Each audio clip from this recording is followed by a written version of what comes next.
സമൂഹത്തിൽ നിന്നും തൂത്തെറിയാൻ നാം എല്ലാം പ്രതിജ്ഞാബദ്ധരാണ്.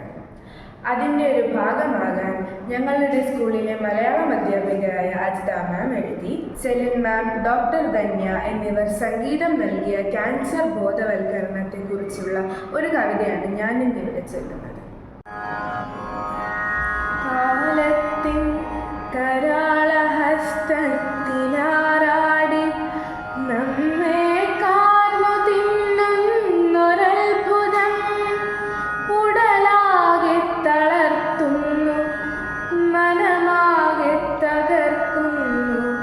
സ്വയമേവ കണ്ണീരിലമരുന്ന നേരത്തുറ്റ ബന്ധുക്കളെ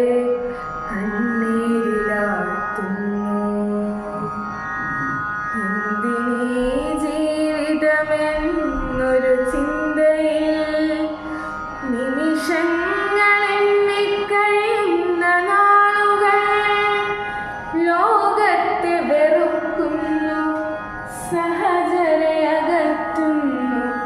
ഒറ്റപ്പെടൽ